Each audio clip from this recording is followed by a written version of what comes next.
Hello दोस्तों, क्या हाल है? सब ठीक ठाक बढ़िया है ना?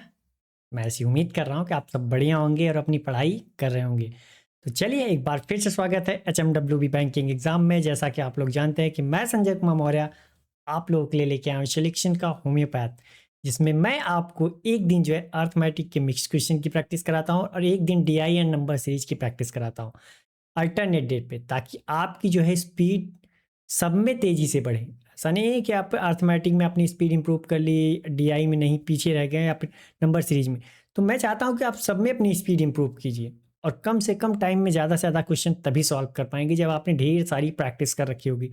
तो इसी प्रॉब्लम को दूर करने के लिए मैं लेके आया हूँ सिलेक्शन का होम्योपैथ। ठीक, तो चलिए ज़्यादा टाइम नहीं लेते हुए बढ़ते हैं क्वेश्चन की तरफ। बातें तो हमारी आपसे होती रहेंगी, लेकिन उससे पहले अगर आपने हमारे वीडियो को अभी तक लाइक नहीं किया तो लाइक कर दीजिए और चैनल को सब्सक्राइब नहीं किया तो प्लीज़ चैनल को सब्सक्राइब भी कर लीजिए, ताकि हमारी वीडियो की अपडेट मिलती रहे और आप अपनी स्पीड इंप्रूव करते रहें। तो चलिए बढ़ते हैं आज के क्वेश्चन की तरफ। और आज का हमारा पहला क्वेश्चन है ये। आप इसे पढ़िए, सॉल्व करने की कोशिश कीजिए, फिर मैं बताता हूँ इसे करना कैसा है। ठीक है, तो क्वेश्चन में बहुत कुछ है नहीं, थोड़ा सा आपको समझने की देरी है। समझ में आया तो आप इसे एक झटके में कर जाओगे, मैं ऐसी उम्मीद कर रहा हूँ। ठीक है,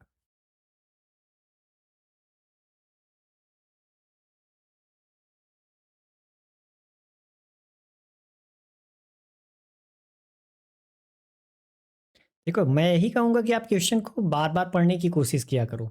जितनी बार आप क्वेश्चन को पढ़ोगे ना, क्या होता है, क्वेश्चन आपको बताता है कि मुझे करना कैसे है। नहीं विश्वास है तो आप पढ़िए, 2-3 बार पढ़ के देखिए, कुछ ना कुछ नया आपको मिलेगा। बहुत कुछ नहीं मिलेगा, लेकिन कुछ ना कुछ तो मिलेगा। एंड मिलेगा कि हाँ ऐसे ऐसे सॉल्व कर सकते हैं। जब आपने प्रैक्टिस कर रखी है 1-2 बार वही क्वेश्चन, तो अब पढ़ भी रखा है 3-4 बार, तो जब आप अगली बार करने बैठोगे ना तो याद आ जाता है कि अच्छा ये तो मैंने किया है। तो आपका कॉन्फिडेंस लेवल जो है इम्प्रूव होता है। तो नहीं आता वही क्वेश्चन भी आप कर जाते हो।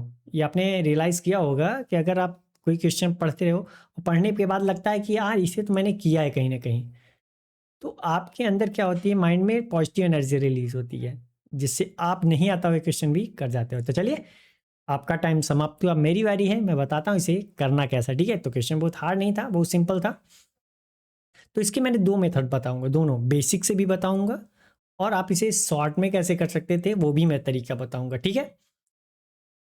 तो पहले क्या देख लेते हैं, बेसिक देख लेते हैं।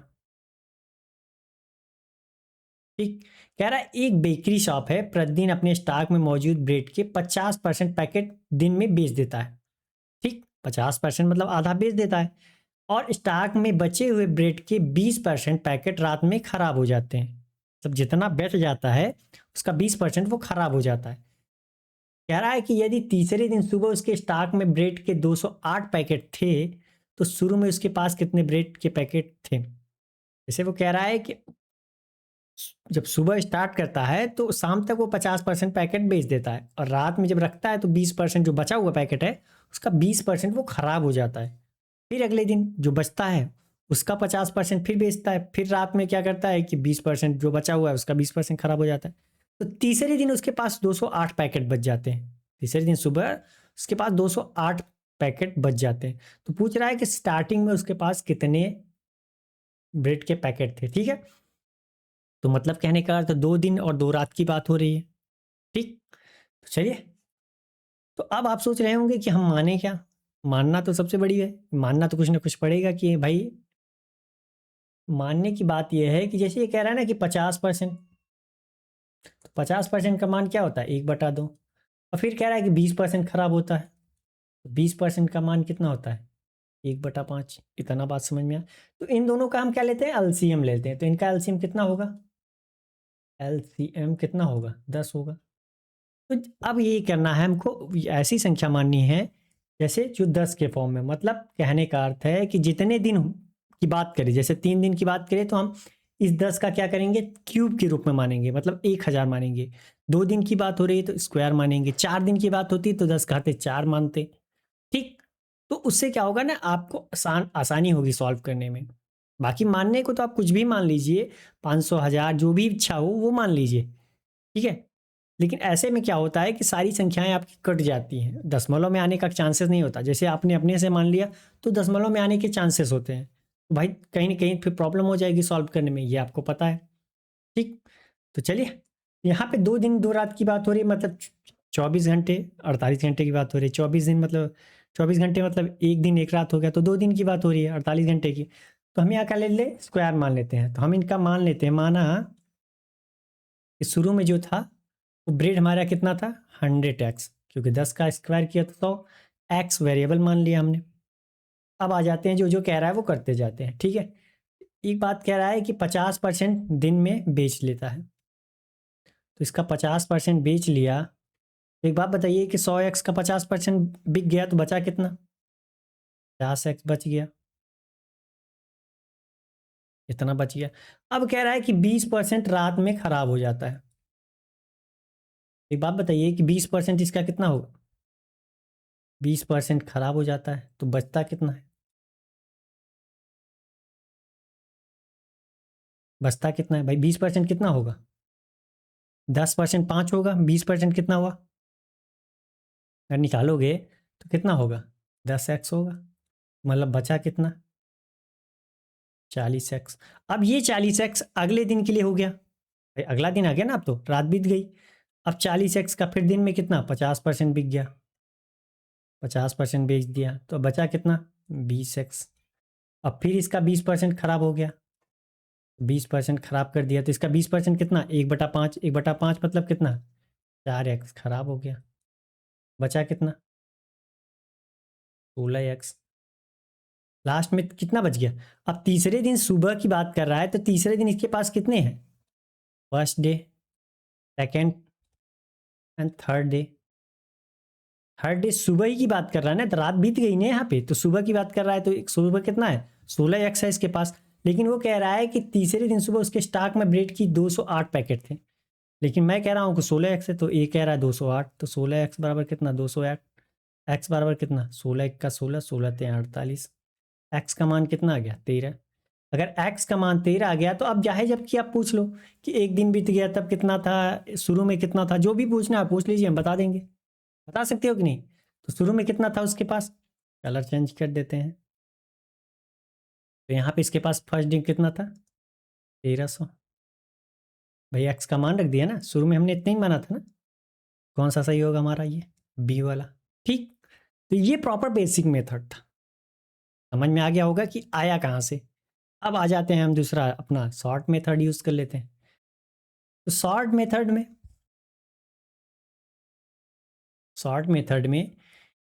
कह रहा है कि 50% इनिशियल एंड फाइनल की बात हो रही है, ठीक है, इनिशियल एंड फाइनल की बात हो रही है। ठीक, कह रहा है कि शुरू में जो है वो 50% पैकेट बेच देता है, तो 50% का मान कितना होगा, 1/2, ये तो पता है। 20% 1/5, इतना तो मान आपको पता है। ठीक, तो आप बताइए कि अगर वो कह रहा है कि 50% बेच देता है, ठीक है, कह रहा है ना 50% बेच देता है, तो रहा कितना होगा भाई, दो। अगर हम मान ले कि हमारे पास दो रहा है इनिशियल में, इनिशियल मतलब शुरुआती दौर में दो रहा है, तो इसका 50% कितना होगा, आधा। आधा बेच दिया तो फाइनल में अब बचा कितना, कितना बच गया, दो था। 50% मतलब आधा बेच दिया ना, तो दो में से एक गया, तो एक एक बच गया। अब आगे कह रहा है कि ये तो दिन की हो गई, अब रात में कह रहा है कि 20% खराब हो जाता है। तो हाँ, अगर 20% खराब कह रहा है, तो शुरू में कितना रहा होगा, हमने मान लिया ये 5, 5 का 20% कितना, एक एक खराब हो गया, तो बचा कितना, 4 बच गया। भाई अगर इनिशियल में 5 रहा होगा, यहाँ पे 20% का मान कितना, 1/5, तो हमने इनिशियल में माना कितना, 5। अब भाई 20% खराब हो गया, मतलब 5 का 20% कितना, एक एक खराब हो गया, तो बच कितना गया फाइनल में, 4। तो यही कहानी, अब कितना है, एक दिन बीत गया, फिर अगले दिन की भी तो यही थी कि जो बचा था उसका 50% बेच दिया, फिर उसका 20% खराब हो गया, यही कहानी लिख दीजिए। अब सॉल्व कर लीजिए, तो दो दो इधर है, 4 हो गया, 4 से एक 4 कैंसिल, इधर कितना हो गया, 25, इधर कितना आ गया, 4। तो इनिशियल एंड फाइनल का रेशियो कितना आ गया, इतना। तो यहाँ पे कह रहा है कि यदि तीसरे दिन सुबह उसके स्टॉक में ब्रेड की 208 पैकेट, भाई ये तीसरे दिन के सुबह मैंने दिखाया था ना कितना था, जो दूसरे दिन की लास्ट रात में बचा होगा वही तो तीसरे दिन की सुबह का, 2 दिन की बात हो रही है, तो यहाँ पे कितना हो जाएगा, 208। 4 यूनिट का, यही तो है फाइनल, हमारे पास इतना ही तो बचा। तो 4 यूनिट का मान कितना, 208। तो 1 यूनिट का मान कितना हो गया, 4 पंचे 20, 4 दूनी 8, 52। तो 1 यूनिट का मान 52, तो 25 यूनिट का मान कितना, 1300 होगा। इसका गुणा भी करना मैंने बताया है, 4 से ऊपर 4 से नीचे गुणा कर दो तो ये 100 हो जाएगा, ये 4 से भाग चला जाएगा 13, तो 13 में 100 का गुणा किया 1300 आ गया। आई बात समझ में? ठीक है। तो जब आप प्रैक्टिस करते रहोगे ना, तो जैसे अभी मान लीजिए कि आपको 80% 90% समझ में आया, तो धीरे धीरे जब अपने से करोगे तब जाके 100% समझ में आएगा। कहने का अर्थ मैं तो अभी समझा दिया, अभी मान लीजिए कि थोड़ा बहुत इधर उधर हो जाए इसमें, तो फिर आप फिर कंफ्यूज हो जाओगे, फिर मेरा इंतजार करोगे कि सर ऐसा क्वेश्चन लेके आए। तो मैं यही कहूँगा कि आप अपने से प्रैक्टिस करते रहो। ठीक है, तो चलिए बढ़ते हैं अगले क्वेश्चन की तरफ। और अगला क्वेश्चन है हमारा ये, आप इसे पढ़िए, सॉल्व करने की कोशिश कीजिए, फिर मैं बताता हूँ इसे करना कैसे है। ठीक है, ये क्वेश्चन तो बहुत हार्ड नहीं है, बहुत सिंपल है। तो इसे आप, मैं कहूँगा 30 सेकंड में तो सॉल्व कर ही सकते हो। भाई दिया है ना, 3 संख्याएं दी हैं, उनका अनुपात। कह रहा है दो सबसे बड़ी संख्या के बीच का अंतर। दो बड़ी संख्या कैसे पता करोगे आप? मैं दे रहा हूँ कि आप कैसे पता करोगे। या तो भाग दे दो, जो भी आ जाए उनके बीच का डिफरेंस निकाल लो, या फिर नीचे क्या कर दो, हर बराबर कर दो उनका, तब भी आ जाएगा। बात समझ में रहा ना मैं क्या कहना चाह रहा हूँ?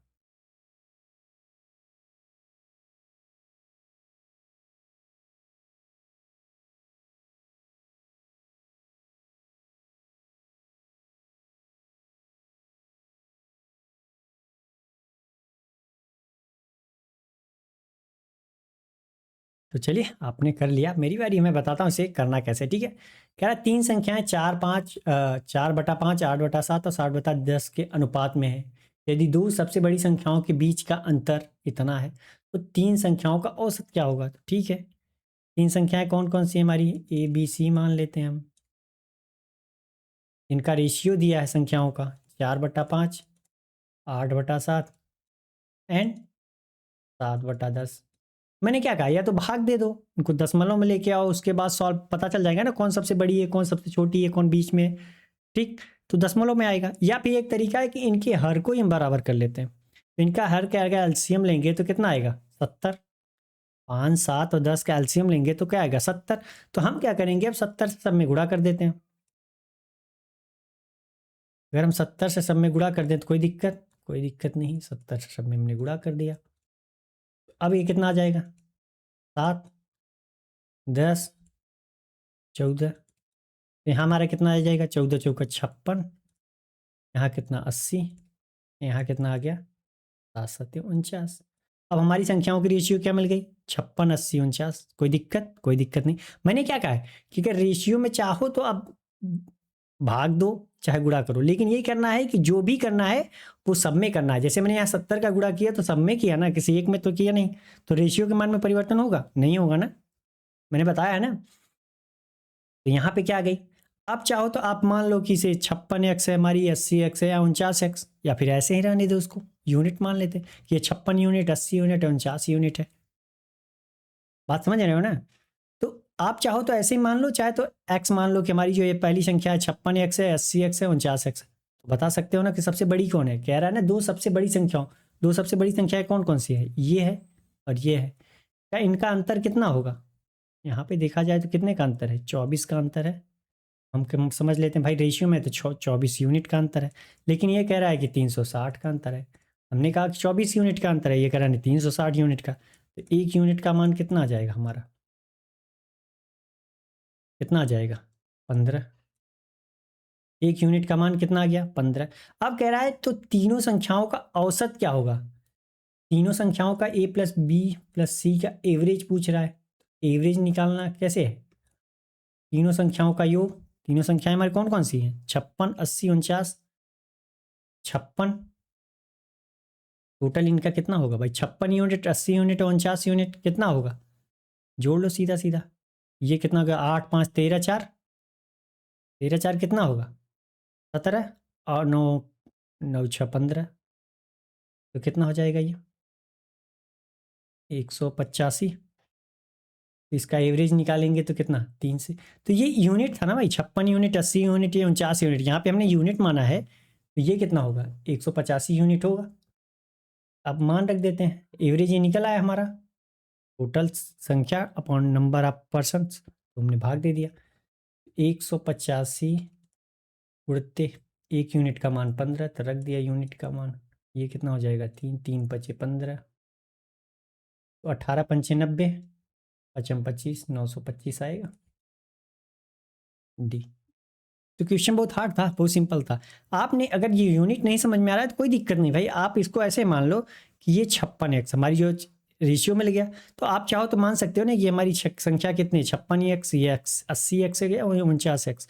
अब बड़ी संख्या छोटी संख्या आप बता सकते हो ना भाई, x तो सब में है, तो क्या किया 24x आएगा, तो x का मान 15 आएगा। अब यहाँ पे 56 80 और 49x माना है, तो ये कितना आएगा 185x, और एवरेज निकालेंगे तो कितना 3 से भाग दे देंगे, तो कितना 185/3x आएगा, x का मान हमने निकाला है 15, तो 15 से हम क्या करेंगे गुणा कर देंगे, तो बात वही हुई। ठीक है, बात समझ में आ गई होगी। क्वेश्चन बहुत हार्ड नहीं था, इसे आप माइंड में भी कर सकते थे, लेकिन चलिए अभी आप नहीं कर पा रहे हो तो कोई दिक्कत नहीं, लेकिन प्रैक्टिस करोगे तो आएगा। चलिए बढ़ते हैं अगले क्वेश्चन की तरफ, और अगला क्वेश्चन हमारा ये, आप इसे पढ़िए, सॉल्व करने की कोशिश कीजिए, फिर मैं बताता हूँ इसे करना कैसे। ठीक है, तो ये क्वेश्चन बहुत हार्ड नहीं है, बहुत सिंपल है, आप इसे मैं कहूँ कि माइंड में कर सकते हो। बस आपको एक कॉन्सेप्ट याद रखना है कि simple interest and compound interest में अंतर क्या होता है, बस।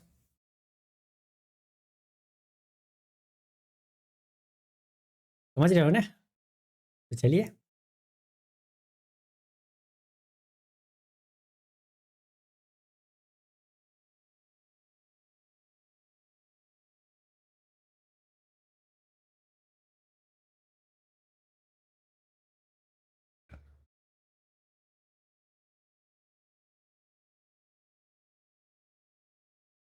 किया आपने, नहीं किया तो पढ़ तो लो यार।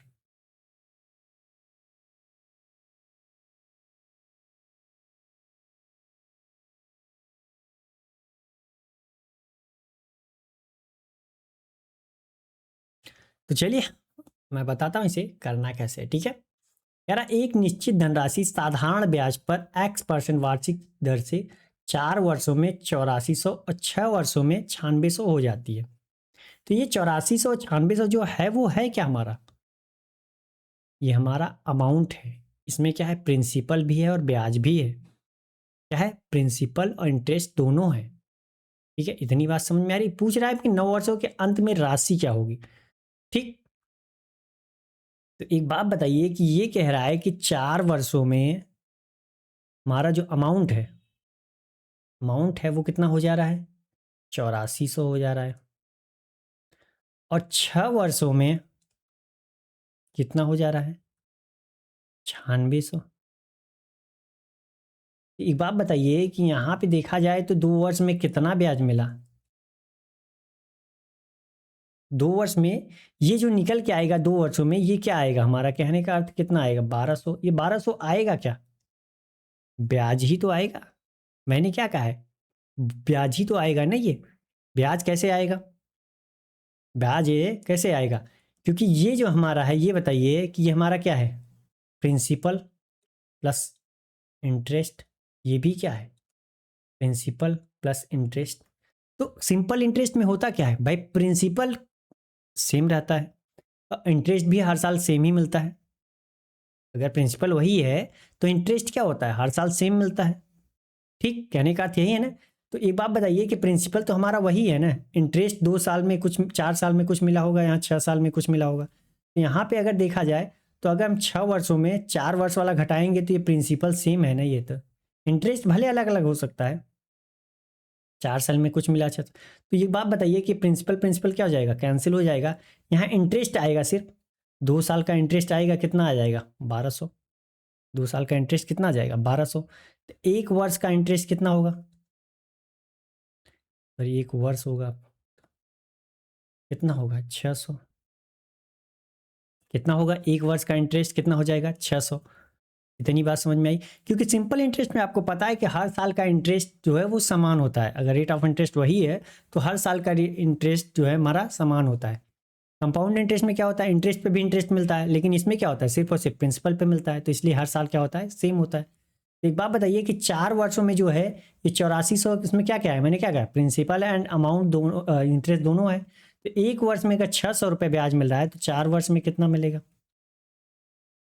2400 रुपये मिलेगा क्या इंटरेस्ट,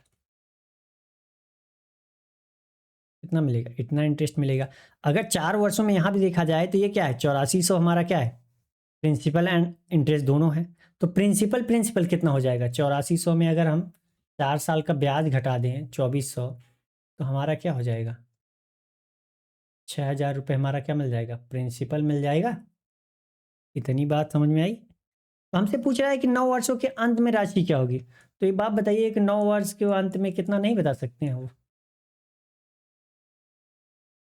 वर्ष के अंत में कितना होगा राशि, मतलब प्रिंसिपल प्लस अमाउंट दोनों, इंटरेस्ट दोनों, प्रिंसिपल इंटरेस्ट दोनों।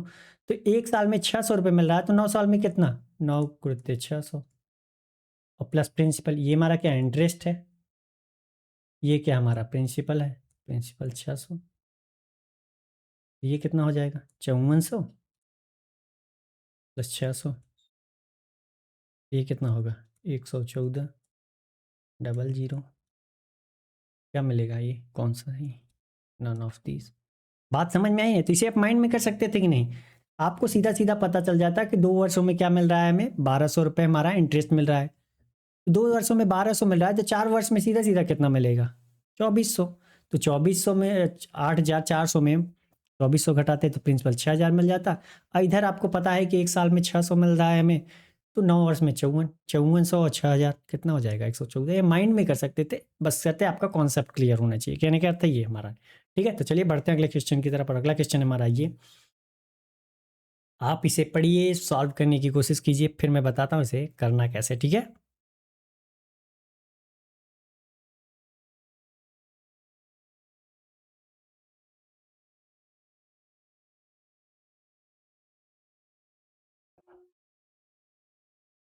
गर्मी लग रही है भाई, कोई कहेगा ठंड का मौसम है।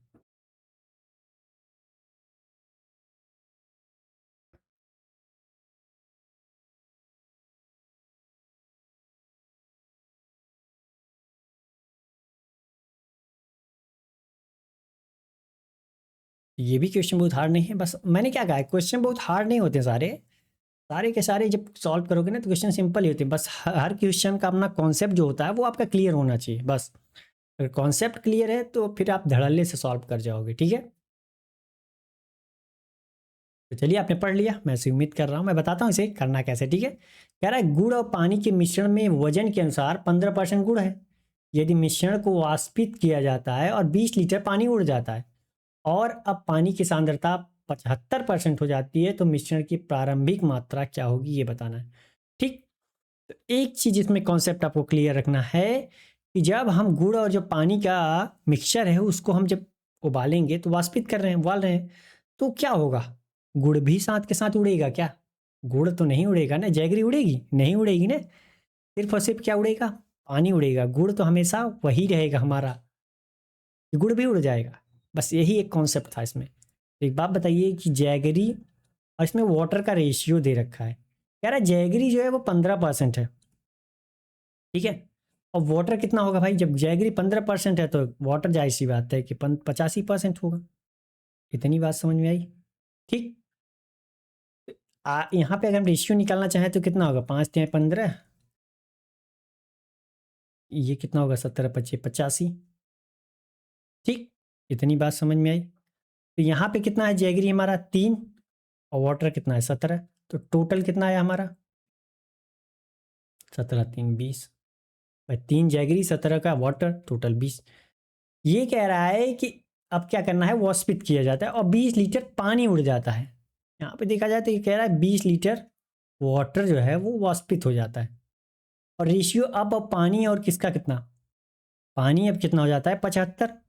तो 75 अगर यहाँ पे देखिए जैगरी और वाटर की बात हो रहा है, तो वाटर अगर हमारा 75 है तो जाहिर सी बात है जैगरी हमारा 25 होगा। यही तो बोल रहा है कि अब पानी की सांद्रता 75 और इतना। तो अब रेशियो देखा जाए तो इनके बीच के कितना है, 1 और 3 का रेशियो है।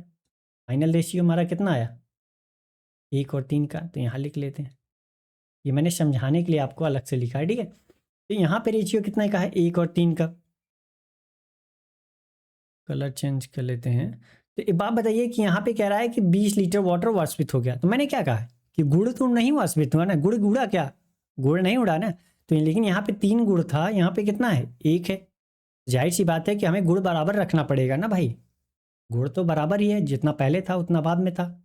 तो हम क्या करेंगे, 3 से गुणा कर दिया तो यहाँ भी क्या हो जाएगा, 3 से गुणा यहाँ भी करना पड़ेगा। तो यहाँ पे हमारा गुड़ कितना हो गया, 3। तो यहाँ पे कितना हो गया पानी हमारा, 9। अब देख लीजिए कि गुड़ हमारा बराबर है, पानी हमारा कितना है, 17 था, अब कितना हो गया, 9 हो गया। 17 था, कितना हो गया, 9 हो गया। बात समझ में आई। तो कितना उड़ गया, 8 यूनिट उड़ गया। लेकिन ये कह रहा है कि नहीं, हमारा 20 लीटर वाटर, 20 लीटर उड़ गया। कितना, 20 लीटर। हम कह रहे हैं नहीं, 8 यूनिट, भाई 17 था, 9 हो गया। 8 यूनिट, ये कह रहा है 20 लीटर। ठीक, तो 1 यूनिट का मान कितना आ जाएगा हमारा, 20/8 आएगा। कितना, 20/8 लीटर। तो पूछ रहा है तो मिश्रण की प्रारंभिक मात्रा क्या थी, तो मिश्रण की प्रारंभिक मात्रा हमारी कितनी थी, 3 यूनिट, ये 17 यूनिट, ये टोटल 20 यूनिट थी। तो 20 यूनिट का मान रखोगे, 1 यूनिट का मान इतना, तो 20 यूनिट का मान कितना, 20/8। तो 4 दूनी 8, 4 पंचे 20, ये कितना, 10। कितना था हमारा ये, 50। कितना था, 50। कौन सा सही हमारा ये वाला क्वेश्चन बहुत हार्ड था, नहीं भाई, बहुत सिंपल था, ठीक है। बस आपको अपना, मैंने क्या कहा, कॉन्सेप्ट क्लियर रखना है।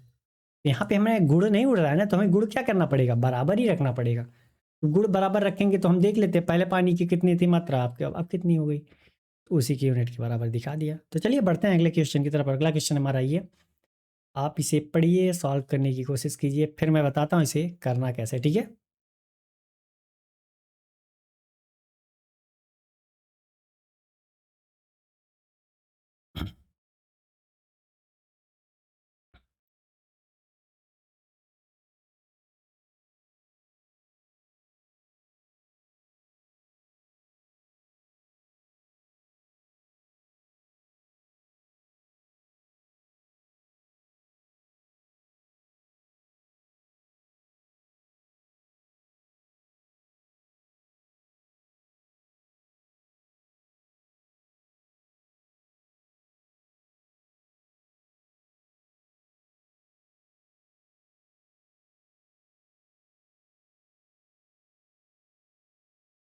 तो चलिए आपका टाइम समाप्त हुआ, अब मेरी बारी है, मैं बताता हूँ इसे करना कैसे, ठीक है। कह रहा है आलोक के पास जो है 5 रुपए और 10 रुपए और 20 रुपए के नोट जो है क्रमशः 4, 6 और 3 के अनुपात में।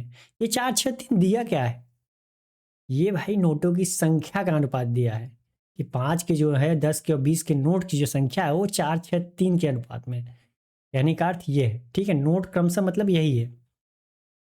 कह रहा है यदि वो 5 के नोटों का 25% और 10 के नोटों का 40% और 20 के नोटों का 10% खर्च कर देता है, तो उसके द्वारा खर्च की गई कुल राशि का कितना परसेंट है।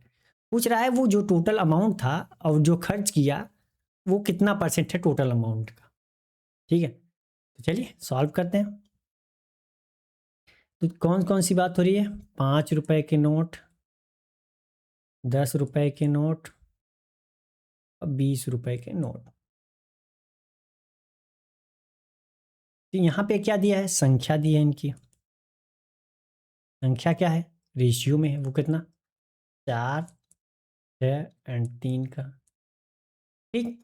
तो हम क्या कर सकते हैं भाई, 4, 6, 3 के रेशियो में दिया है, तो हम मान लेते हैं कि इसकी जो संख्या है वो कितनी, 5 नोटों की 4x है, ये कितनी है, 6x है, और ये कितनी है, 3x है। एक्स क्यों मानते हैं मैंने ये भी बताया, जैसे मान लीजिए फिर से आज बता देता हूँ, ये 20 और 25 है।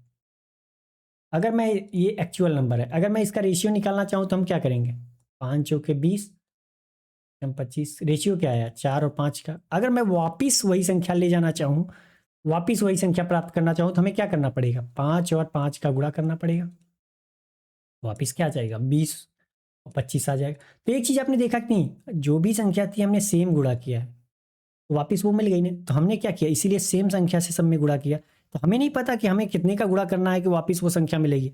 तो एक्स वेरिएबल है ना, तो एक्स वेरिएबल है, कुछ भी हो सकता है उसका मान। तो इसीलिए हमने क्या किया, सब में एक्स का गुणा कर दिया, तो वापस हमारी वो संख्या मिल गई। ठीक, इतनी बात समझ में आई कि हम एक्स का गुणा क्यों करते हैं।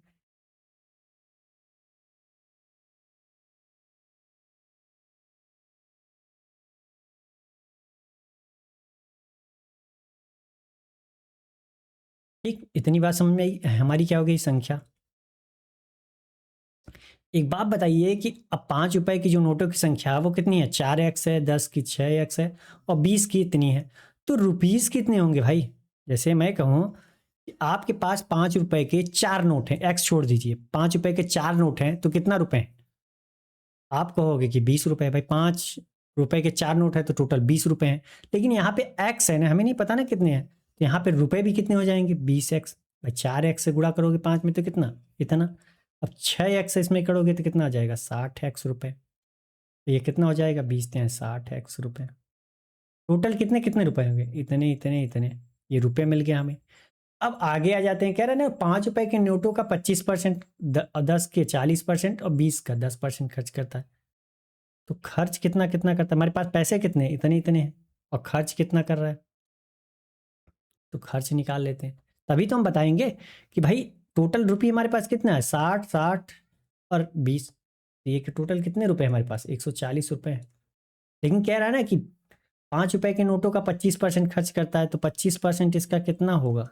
25% मतलब 1/4, तो 1/4 मतलब ये 5x खर्च करता है। ये कितना खर्च करता है, कह रहा है 40%। 40% मतलब क्या, 2/5। तो इसका 2/5 कितना होगा, 12×24x।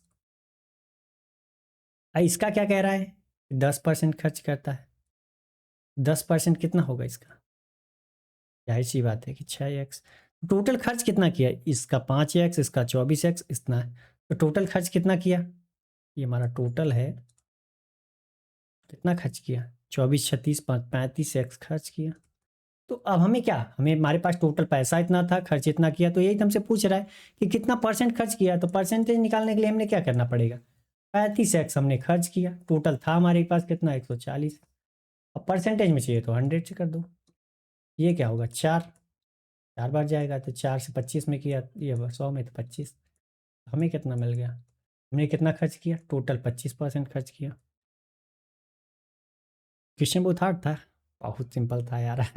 ठीक है, तो आपने कर लिया। पढ़ते हैं अगले क्वेश्चन की तरफ। और अगला क्वेश्चन हमारा ये, आप इसे पढ़िए, सॉल्व करने की कोशिश कीजिए, फिर मैं बताता हूँ इसे करना कैसे है। तो ये भी क्वेश्चन बहुत हार्ड नहीं है, बहुत सिंपल है। बस मैंने क्या कहा कि हर क्वेश्चन का अपना क्या है, कॉन्सेप्ट है। बस वो कॉन्सेप्ट आपको भूलना नहीं है बस, बाकी आप क्वेश्चन तो धड़ाले से करके जाओगे।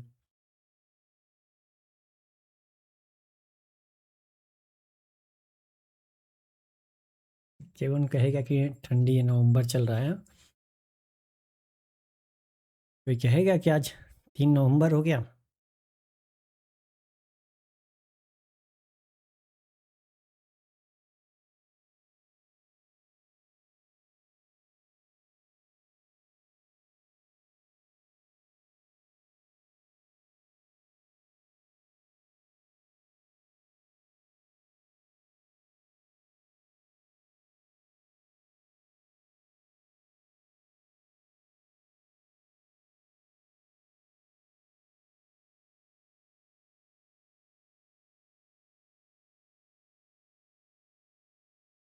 तो चलिए, आपने पढ़ लिया, अब मेरी बारी है, मैं बताता हूँ इसे करना कैसे। ठीक है यार, एक स्कूल में शिक्षकों और छात्रों की कुल संख्या जो है वो एक्स है। मतलब जो शिक्षक है, टीचर है ना, स्टूडेंट, दोनों को मिला के एक्स है। कह रहा 40 छात्र जो छुट्टी पर चले जाते हैं, तो हर शिक्षक पर 2 छात्र रह जाते हैं। इसके बाद कह रहा है कि 10 शिक्षक भी छुट्टी पर चले जाते हैं, तो अब हर 3 शिक्षक पर 8 छात्र हैं। तो एक्स का मान हमें बताना है। ठीक, तो क्वेश्चन बहुत हार्ड नहीं है, बहुत सिंपल है। तो हम क्या करते हैं, हमें नहीं पता ना, कि हम मान लेते हैं। माना जो है हमारे पास टोटल स्टूडेंट कितने हैं, टोटल स्टूडेंट कितने हैं। हमने मान लिया कि टोटल स्टूडेंट हमारे पास क्या है, स्टूडेंट की बात हो रही थी, ऐसे मान लिया। और टोटल टीचर हम मान लेते हैं, टीचर्स। टी मान लिया, ठीक, कोई दिक्कत, ऐसे कंफ्यूजन नहीं होगा। तो यहाँ पे कह रहा है ना कि शिक्षक और छात्रों को मिला के कितने हैं, तो यस प्लस टी बराबर कितने हैं, एक्स। अगर एस और टी का हमें मान मिल जाए तो हम एक्स का मान बता सकते हैं, यही तो हमसे पूछा है। आ जाते हैं अब सवाल पे। कह रहा है यदि 40 छात्र छुट्टी पर चले जाते हैं तो हर शिक्षक पर 2 छात्र रह जाते हैं। ठीक है, तो ये कहानी वही हो गई कि आपके पास जैसे 40 टॉफियां हैं, ठीक है, मान लीजिए एक एग्जाम्पल कि आपके पास 40 टॉफियां हैं, ठीक है, तो अगर आप इसे 5 लोगों में बांटना चाहोगे तो पर व्यक्ति को कितने मिलेंगे, कितने कितने मिलेंगे, 8 8 चॉकलेट मिलेंगे पर व्यक्ति को। तो वही कहानी यहाँ भी है कि टोटल स्टूडेंट जो है वो एस थे, लेकिन इसमें से 40 चले गए, तो बचे कितने, एस माइनस टी। तो कह रहा है कि जो पर स्टूडेंट है, भाई टोटल टीचर से अगर भाग दे दिया टीचर से, तो कह रहा है ना कि पर स्टूडेंट कितने में हो रहे हैं टीचर, 2 छात्र रह रहे हैं। वही कहानी हो गई कि यहाँ पे हमारे पास टोटल चॉकलेट कितने थे, मतलब जो बांटना था कितने थे स्टूडेंट, यहाँ पे हमारे चॉकलेट कितने थे 40। 10 चॉकलेट हमने क्या किया, फेंक दिया, 10 चॉकलेट फेंक दिया। तो अब क्या करना है कि बचे कितने, 30 चॉकलेट। 30 चॉकलेट अगर अब हमें 5 लोगों में बांटने हैं तो कितने मिलेंगे, 6 मिलेंगे। तो वही कहानी यहाँ भी है कि टोटल स्टूडेंट कितने थे, एस। तो हमें जब टीचर थे तो कुछ रहा होगा, लेकिन वो बताया, उसने बताया नहीं हमें, लेकिन एक कंडीशन उसने दे रखी है कि एस स्टूडेंट थे, तो उसमें से 40 चले गए, बचे कितने, इतने स्टूडेंट। तो पर टीचर पे निकालना हुआ तो कितने होंगे, टी से भाग देंगे। जैसे यही है कि टी टीचर पे एस माइनस 4 स्टूडेंट हैं, तो एक टीचर पे कितने होंगे, एस माइनस 40, सॉरी 40/टी, यही तो होंगे। एक ही टीचर पे कितने हैं, इतने। तो लेकिन वो बताया है कि एक शिक्षक पे 2 छात्र हैं, तो 2 छात्र। बात समझ में आई, तो ये क्वेश्चन नंबर हमारा 1 हुआ। इसको मिटा देते हैं।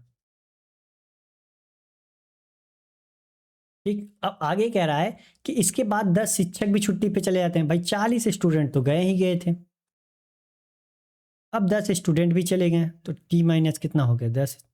तो अब पर टीचर पे कितने स्टूडेंट आएंगे, भाई टोटल स्टूडेंट्स में तो टोटल टीचर भाग दे दिया तो कितने आ जाएंगे, एक टीचर पे कितने स्टूडेंट हैं वो पता चल गया। लेकिन उसने एक कहानी दे दी आगे कि अब 3 शिक्षक पर 8 छात्र हैं, तो बताइए 3 टीचर पे 8 स्टूडेंट हैं, तो एक टीचर पे कितने स्टूडेंट होंगे, 8/3 होंगे स्टूडेंट। भाई 3 टीचर पे 8 स्टूडेंट, तो एक टीचर पे कितना, 8/3। तो यहाँ पे कितना हमारा रेशियो आ जाएगा, 8/3 का रेशियो आएगा। ये स्टूडेंट हैं भाई, ये टीचर हैं, ये कितना होगा, 8/3 हो जाएगा रेशियो। यहाँ पे भी क्या है, पर टीचर पे कितने स्टूडेंट हैं, यहाँ पे भी पर टीचर पे कितने स्टूडेंट, दोनों बराबर होगा कि नहीं होगा। इक्वेशन नंबर हमारा कितना आ गया, 2।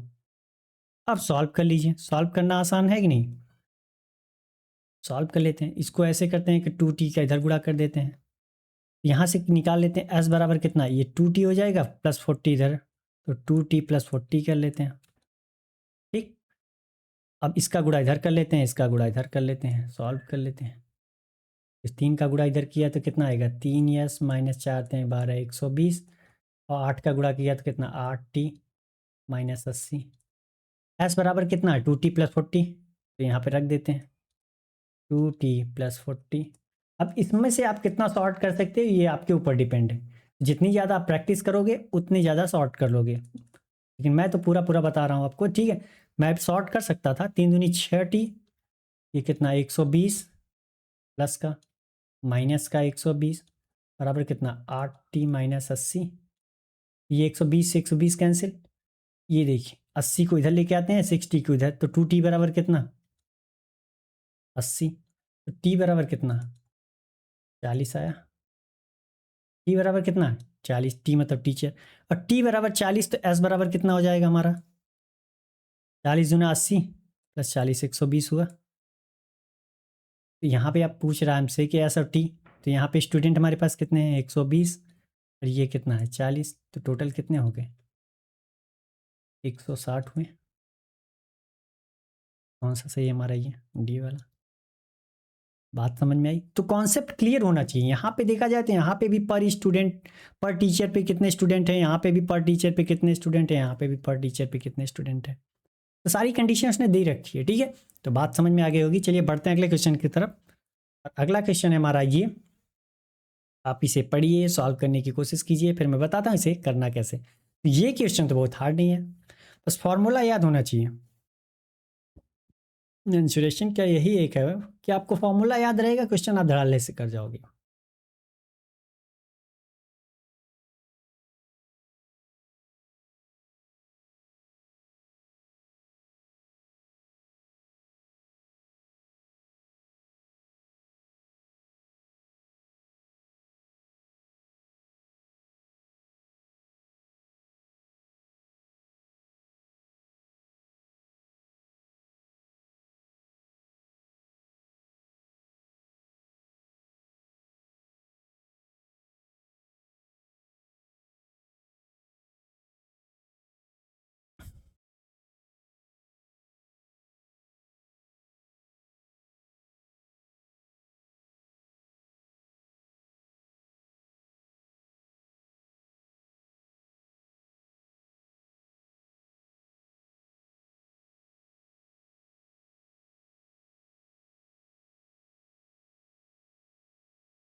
तो चलिए, आपका टाइम समाप्त हुआ, मेरी बारी है, मैं बताता हूँ इसे करना कैसे, ठीक है।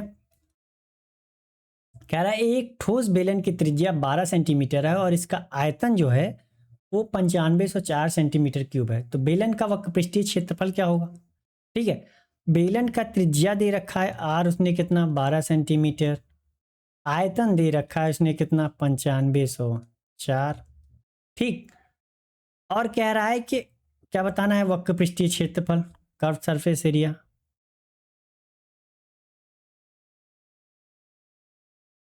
वक्रपृष्ठीय क्षेत्रफल क्या होगा भाई? 2 पाई आर एच। वक्रपृष्ठीय क्षेत्रफल क्या होता है? संपूर्ण वक्रपृष्ठीय क्षेत्रफल तो पूछा नहीं, वक्रपृष्ठीय क्षेत्रफल पूछा है। तो ये पूछा है ना, इसका चारों तरफ का क्षेत्रफल। अगर मान लीजिए जैसे मैं काट देता हूँ, ऐसे बेलन है गोला सा, तो फैल जाएगा, तो क्या होगा? यही तो होगा। ये क्या है? हाइट हमारी थी ये, और इसका क्या होगा भाई? ये क्या है इसका? मैंने क्या कहा है, परिधि कितनी होगी? 2 पाई आर। तो अगर क्षेत्रफल निकालना हुआ कि तो कितना हो जाएगा? 2 पाई आर एच। तो फॉर्मूला भी याद रखने की जरूरत नहीं थी, बहुत सिंपल है। ठीक, अगर आपको ये आयतन का फॉर्मूला भी नहीं याद है तो ये है, इसका सर्कल का तो याद होगा, क्या होता है? पाई आर स्क्वायर होता है, और हाइट कितनी है? एच, तो पाई आर स्क्वायर एच। तो वही बात, तो वी बराबर क्या? पाई आर स्क्वायर एच। ये कितना है? 9504। ठीक, रख दीजिए 22/7। आर का मान कितना है? 12, स्क्वायर है तो 2 बार, एच का मान हमें चाहिए क्योंकि यहाँ हमें एच की मान की ज़रूरत है, तो हम रख देते हैं 9504। ये कितना हो जाएगा? ये हमारा हो जाएगा 12, 144, पहले इससे काट देते हैं 11। तो कितना हो जाएगी? 11 अट्ठे 88। ठीक, कितना? 11 छक्के 66, 11 चौके 44।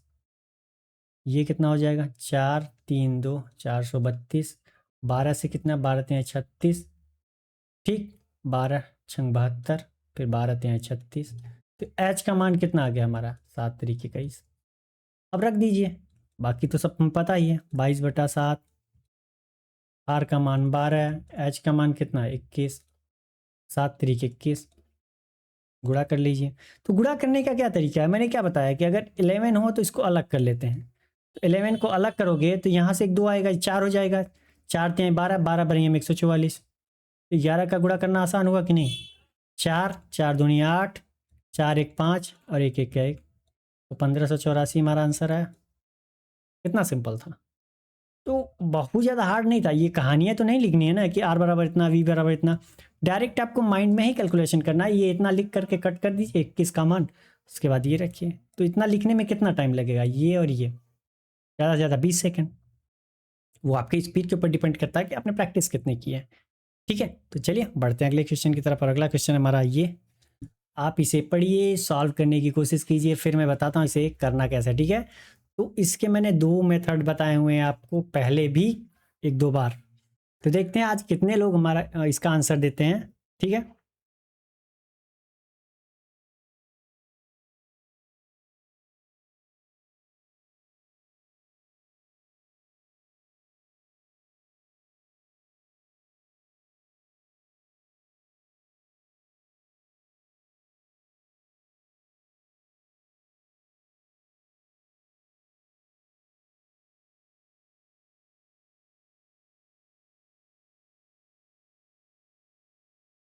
ये क्वेश्चन सिर्फ और सिर्फ मैं कहूँ कि 20 सेकंड का था,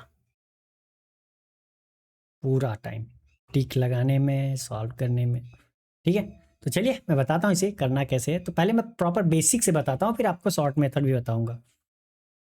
तो बेसिक देख लेते हैं पहले। कह रहा है एक कंटेनर में जो है 400 लीटर दूध, शुद्ध दूध है। इस कंटेनर से 40 लीटर दूध निकालकर इसकी जगह पानी डाल दिया जाएगा। यदि प्रक्रिया एक बार और दोहराई गई तो अब कंटेनर में कितना दूध बचा है। ठीक, ये कहानी जो है वो 2 बार हो रही है, यानी का अर्थ सीधा सीधा ये है। तो शुरू शुरू में कितना है, मिल्क एंड वाटर का रेशियो देख लेते हैं। मिल्क हमारा कितना है, 400 लीटर है। वाटर तो हमारा कुछ भी नहीं है, प्योर दूध था।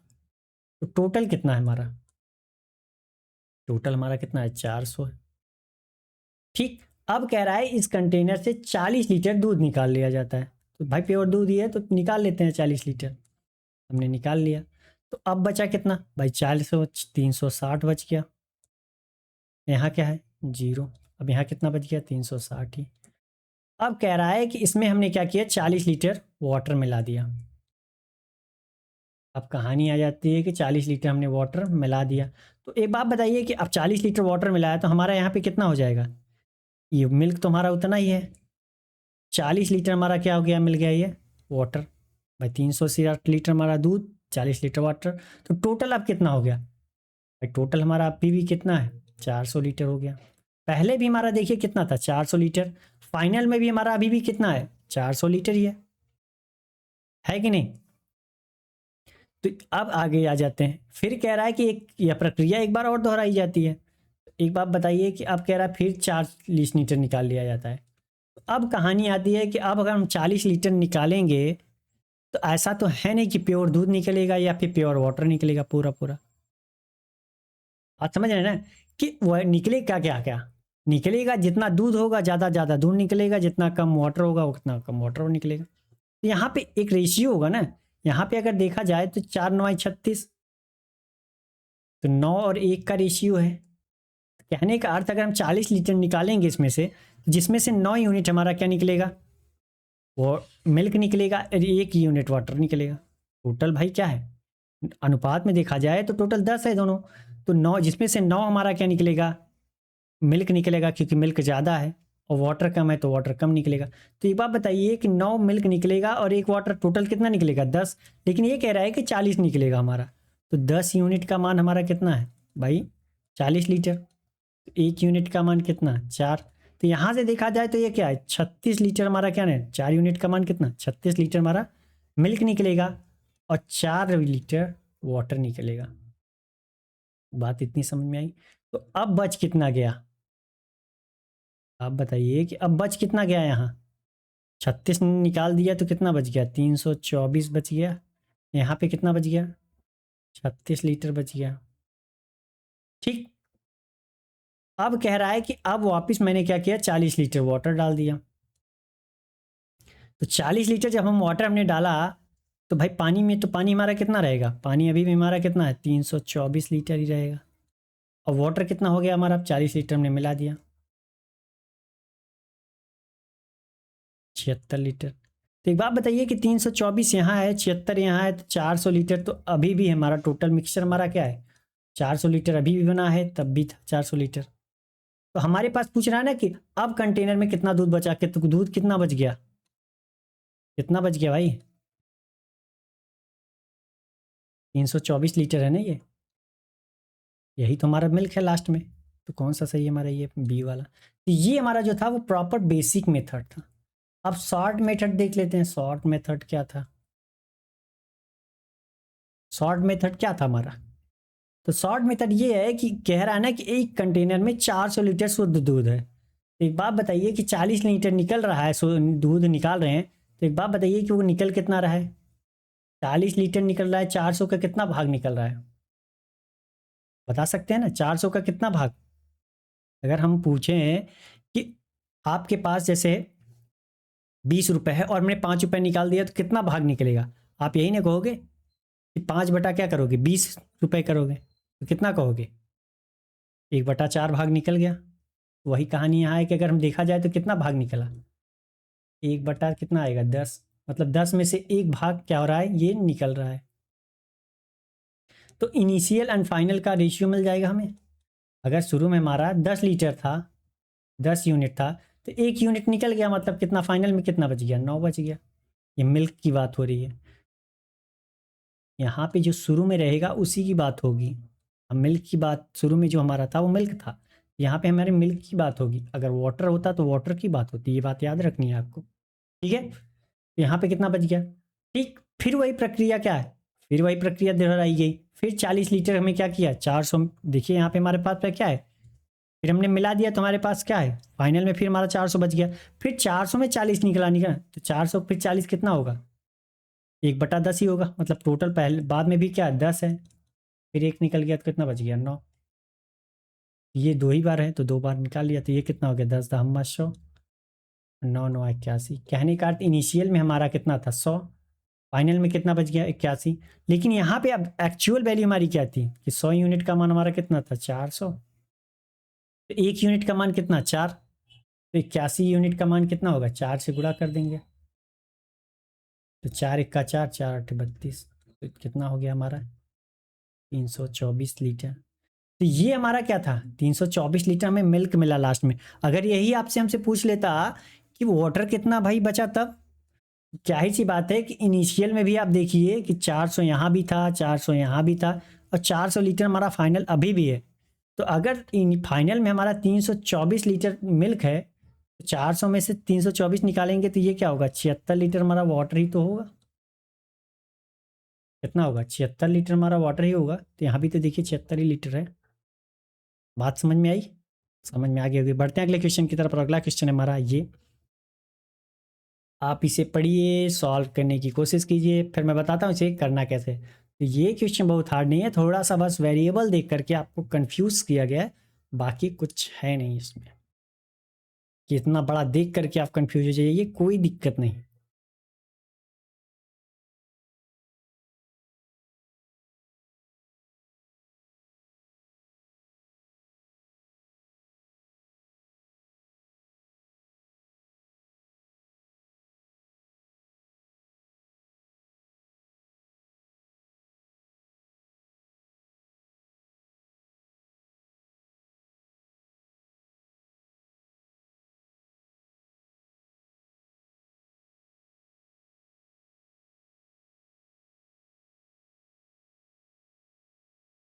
तो चलिए आपने पढ़ लिया, अब मेरी बारी है, मैं बताता हूँ इसे करना कैसे। कह रहा है करण जो है 2 वर्षों के लिए 15% वार्षिक दर से चक्रवृद्धि ब्याज योजना में 4.8x रुपए निवेश करता है, और 3 वर्षों के लिए 20% वार्षिक दर से साधारण ब्याज योजना में 2x प्लस 500 रुपए निवेश करता है।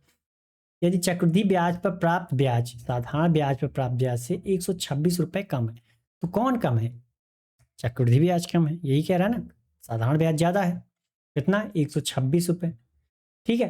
तो उनके चक्रवृद्धि ब्याज योजना में कितनी राशि निवेश की गई, तो एक्स का मान हमें पता चल जाए तो हम सारी कहानियां बता सकते हैं। जो जो कह रहा है वो करते जाइए, अंतर कह रहा है अंतर हम निकाल लेते हैं। उसके लिए हमें क्या पता होना चाहिए, ब्याज पता होना चाहिए।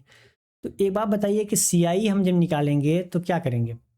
मैंने आपको एक कहानी बताई है कि या तो आप 15% का, जैसे कि सिंगल इंटरेस्ट निकाल लीजिए कि 2 साल में कितना ब्याज मिलेगा हमें, या फिर मैंने बताया ना कि अगर आपको टाइम दे रखा हो और रेट ऑफ इंटरेस्ट दिखा हो तो पी और ए का रेशियो हम निकाल सकते हैं।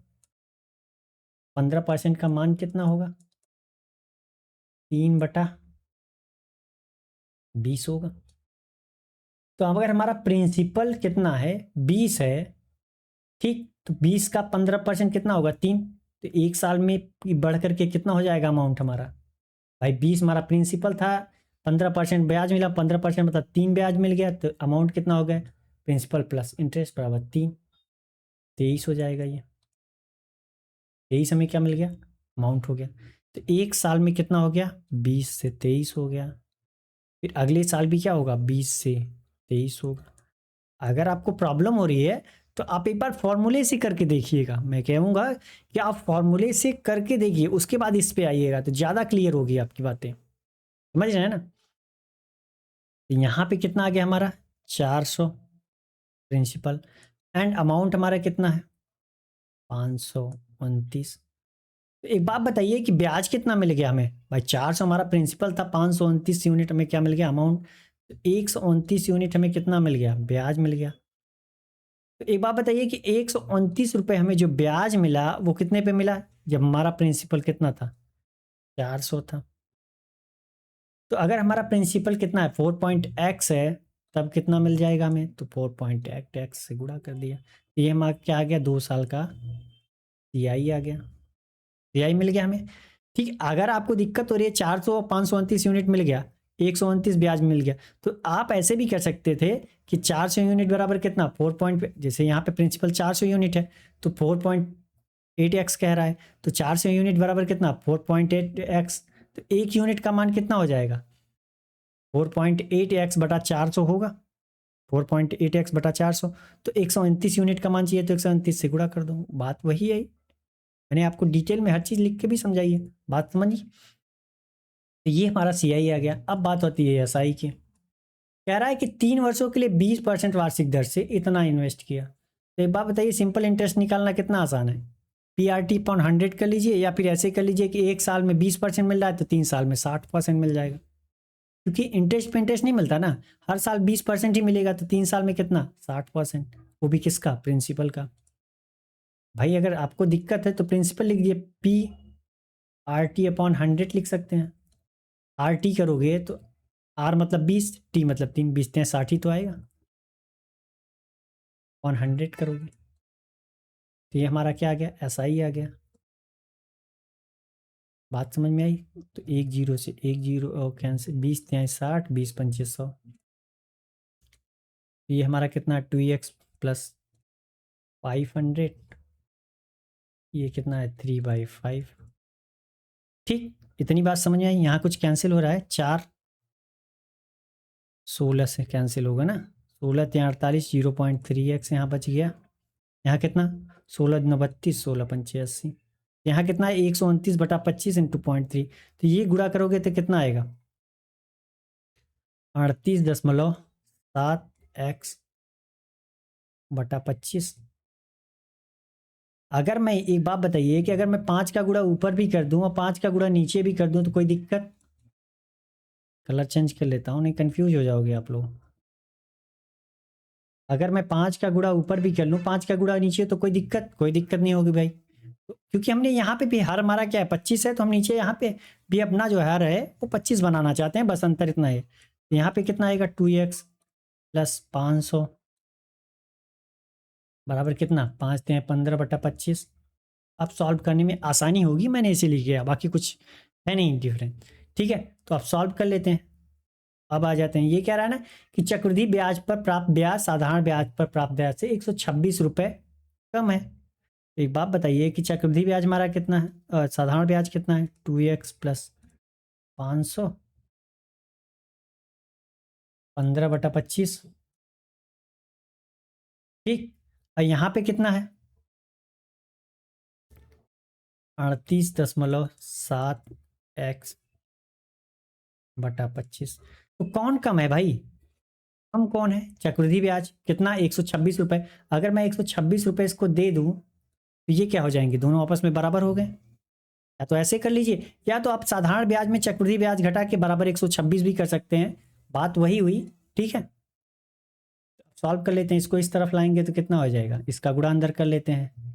ये जाएगा हमारा 15×30x/25। ये कितना हो जाएगा, ये हमारा कितना हो जाएगा, इधर लेके गुणा करते हैं, 25×15, 15×4500। सॉरी, इसको ऐसे ही रहने देते हैं, सॉल्व करते हैं, थोड़ा सा आसानी हो जाएगी। ठीक है, इसको इस तरफ लाते हैं तो क्या होगा, ये इसको 30x कर दिया हमने।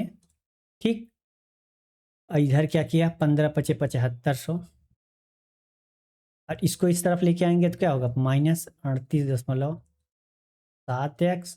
अब दोनों का क्या है, 25 25 बराबर है ना हर, तो क्या होगा, दोनों के बराबर ही है। बराबर कितना, 126। सॉल्व कर लेते हैं, ये कितना आ जाएगा, 0.87x प्लस कितना, 7500। या 25 बराबर कितना 126। अब अलग अलग कर लेते हैं। तो अलग अलग कर लिया, मिटा देते हैं इसको, जगह की कमी पड़ रही है। ठीक है, ज़्यादा बड़ा बड़ा हमने लिख दिया पूरा डिटेल में, इसीलिए। ठीक है, तो अब सॉल्व कर लेते हैं। मैं गायब हो जाता हूँ थोड़ी देर के लिए, कोई दिक्कत? ठीक है, तो अब क्या करते हैं, अब हम क्या करते हैं, यहाँ पे कितना बच गया, इतना। अब इसको हम क्या कर लेते हैं, 0.87x/25 कर लिया। और यहाँ पे कितना आ जाएगा, 25×75, 300 आ जाएगा। यहाँ कितना 126। अब इसको इस तरफ लेके जाते हैं, इसको इस तरफ लेके आएंगे, 300 में से 126 गया तो कितना बचेगा, 174 बचेगा। इधर कितना बच जाएगा, 87 और 8.7x/25 यही आएगा। तो ये कितनी बार जाएगा, ये कितनी बार जाएगा, 20 बार जाएगा। और ये कितना हो जाएगा, x/25। इधर 25 का गुणा किया तो x बराबर कितना, 500 आया। कितना आ गया, 500। एक्स बराबर 500 आ गया हमारा। तो अब क्या पूछ तो रहा है, चक्रवृद्धि ब्याज में कितना इन्वेस्ट किया था उसने, 4.8x, यही तो इन्वेस्ट किया था।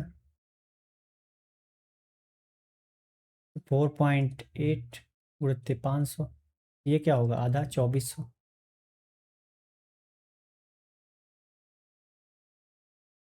ठीक, तो कौन सा सही है हमारा, ये डी वाला। तो क्वेश्चन बहुत हार्ड नहीं था, थोड़ा सा कैलकुलेटिव था। बाकी ये चीज़ जो है, इसमें से काफ़ी चीज़ें आप कॉमन कर सकते थे।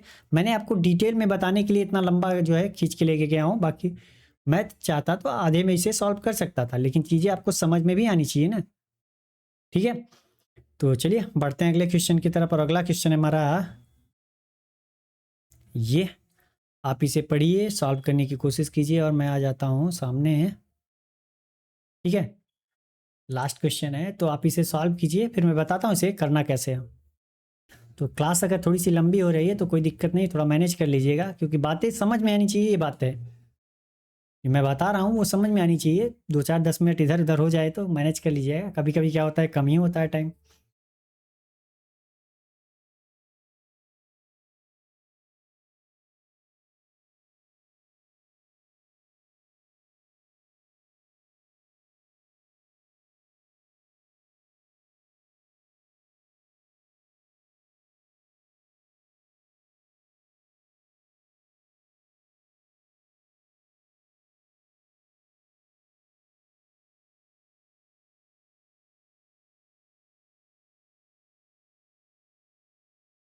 तो चलिए, आपका टाइम समाप्त हुआ, मेरी बारी है, मैं बताता हूँ इसे करना कैसे। ठीक है, कह रहा है यदि आलोक, अमन और विशाल अकेले काम करें तो वो कम से 40 दिन, 35 दिन और 56 दिन में कोई कार्य पूरा कर सकते हैं। यदि वे तीनों मिलकर कार्य करते हैं और पूरा करने के बाद 40 रुपए का भुगतान किया जाता है, तो विशाल को कितने रुपए मिलेंगे यदि वे आपस में राशि बांटते हैं तो। ठीक है, तो एक बात बताइए कि मैंने आपको क्या बताया है कि उनको पैसा किस अनुपात में मिलेगा। अगर पैसा बांटना हुआ तो किस अनुपात में, तो मैंने आपको बताया ना कि जितने दिन वो काम करेंगे, जिस इफिशियंसी से काम करेंगे, उसी अनुपात में पैसा मिलेगा। मतलब अगर जितना काम करेंगे वही तो पैसा मिलेगा। तो वर्क बराबर क्या होता है, इफिशियंसी इनटू टाइम। यहाँ पे उसने बोला है कि यदि वे तीनों मिलकर कार्य करते हैं और पूरा काम करने के बाद 40 रुपए, तीनों मिलकर काम करते हैं, इसका मतलब क्या हुआ कि उन्होंने सेम टाइम तक काम किया। यहाँ पे टाइम जो है उनका समान है। तो अब पैसा किसके अनुपात में मिलेगा, भाई ये टाइम तो हमारा सेम है। तो अब क्या है कि इफिशियंसी के अनुपात में पैसा मिलेगा ना। जिस इफिशियंसी से इन्हें काम किया, टाइम तो सेम है इनका इनका भाई सबने जितना स्टार्टिंग से किया लास्ट तक किया, तो टाइम सेम है, तो टाइम से कोई मतलब ही नहीं रहा फिर हमारा। तो अब किस रेशियो में पैसा मिलेगा, किस रेशियो में, इफिशियंसी की रेशियो में। तो इफिशियंसी हमें कहाँ से मिलेगी, तो ये बता रहा है ना कि 40 दिन, 35 दिन और 56 दिन में कार्य कर सकते हैं। तो निकाल लेते हैं। आलोक, आलोक ये हैं, अमन और विशाल की बात हो रही है। ठीक, तो ये कितने दिन में, 40, ये 35, ये कितने, 56। ठीक है, तो अब इनका एलसीएम लेंगे, इतना तो कर सकते हैं, ये वाली कहानी तो आपको पता है ना, कितना एलसीएम आएगा इनका 280। ये क्या आ जाएगी हमारी इफ़िशियंसी, टोटल वर्क ये है हमारा। तो अब इफ़िशियंसी कितनी आएगी, 4 सत्ते 28, ये कितना आएगा 35 गुना 70, 7 चौक 28, 8 बार जाएगा, ये कितना बार जाएगा 56 दुना 112 पंचे 60, 5 बार। तो ये क्या आ गया, इनकी इफ़िशियंसी का रेशियो आ गया। मैंने क्या कहा, इफ़िशियंसी की रेशियो कितनी आई, आलोक की, अमन की और किसकी, विशाल की। 7, 8 और 5, ठीक, 7, 8, 5 के अनुपात में पैसा मिलेगा। मैंने क्या कहा, पर टाइम सेम है ना, तो वर्क, इनके वर्क के हिसाब से पैसा मिलता, तो वर्क के हिसाब से तो भाई टाइम तो इनका सेम है, सबने किया, अगर करोगे तो क्या हो जाएगा, कैंसिल हो जाएगा। तो इनकी इफिशियंसी के हिसाब से पैसा मिलेगा, तो इसकी इफिशियंसी 7 है, इसकी 8 है, इसकी 5 है। तो आप बताओ कि 7, 8 और 5 कितना होगा, 8, 5, 13, 13 यूनिट बराबर कितना, कितना 8, 5, 13, 7, 20, सॉरी 20 यूनिट का मान कितना, 40 रुपए हो गया। भाई ये 7, इसका 8 है, इसका 5 है। आप मान सकते हो, ये मान लो कि इसको 7x रुपए मिला, इसको कितना मिल गया 8x रुपए मिला, इसको कितना मिल गया 5x रुपए मिला। मैंने क्या कहा, इफिशियंसी के हिसाब से, तो 7x, 8x और 5x, तो टोटल कितना 20x रुपए मिला। लेकिन ये कह रहा है कि 40 रुपए टोटल इनको दिया गया, तो x का मान कितना आ गया, 2 रुपए आया। आप पूछ रहा है कि यदि आपस में बांटे हैं तो विशाल को कितना मिलेगा, विशाल को कितना मिला 5x, 5 गुणते 2 बराबर कितना 10 रुपए मिला, कितना मिला 10 रुपए। तो कौन सा सही है, ये वाला। तो क्वेश्चन बहुत हार्ड था, बहुत हार्ड नहीं था, बहुत सिंपल था, बस आपको कॉन्सेप्ट ये क्लियर करना है कि वो बोला है कि साथ में काम करते हैं तो टाइम सेम है। अगर वो टाइम अलग अलग दिया होता तो हम क्या करते हैं, उनके वर्क के हिसाब से, मतलब इफिशियंसी का और टाइम का मल्टीप्लाई करते हैं, उनका रेशियो निकालते हैं, उसी रेशियो में पैसा बांटते हैं हम, ठीक है। लेकिन वो कह रहा है कि टाइम सेम हो गया, भाई जब साथ में काम कर रहे हैं टाइम सेम है, तो अब बचा क्या, उनकी इफिशियंसी, तो इफिशियंसी के रेशियो में पैसा बांट देंगे। 7, 8 और 8 और 5 के रेशियो में बांटोगे तो आप यही मान लो कि उसको 7x मिला, इसको 8x मिला, इसको 5x रुपए मिला। लेकिन वो कह रहा है कि 40 रुपए मिले, तो 1 यूनिट का मान कितना, x का मान कितना आ गया 2 रुपए। बात समझ में आ रही है ना, रेशियो में बांटना तो आता है ना आपको। तो चलिए, मैंने जो पढ़ाया वो समझ में आ गया होगा, मैं ऐसी उम्मीद कर रहा हूँ, ठीक है। तो अगर ये मेरा पढ़ाना आपको अच्छा लग रहा है तो वीडियो लाइक करके जाएं, ठीक है। और अगर ऐसा लग रहा है कि ये आपके लिए प्रॉफिटेबल है, या फिर आपके दोस्त भी तैयारी करते हैं किसी भी फील्ड की, ऐसा नहीं है कि भाई अर्थमेटिक पूछ रहा होगा उसमें, तो ये आपके लिए प्रॉफिटेबल है, ठीक है। तो उनको भी शेयर कर दीजिएगा। और अगर अभी तक आपने चैनल को सब्सक्राइब नहीं किया तो प्लीज़ चैनल को सब्सक्राइब भी कर लीजिएगा, ताकि हमारी वीडियो की अपडेट आपको मिलती रहे और आप अपनी स्पीड इंप्रूव करते रहें। तो चलिए, मिलते हैं नेक्स्ट डे एक नए क्वेश्चन और एक नए जोश के साथ। तब तक के लिए थैंक यू, बाय बाय।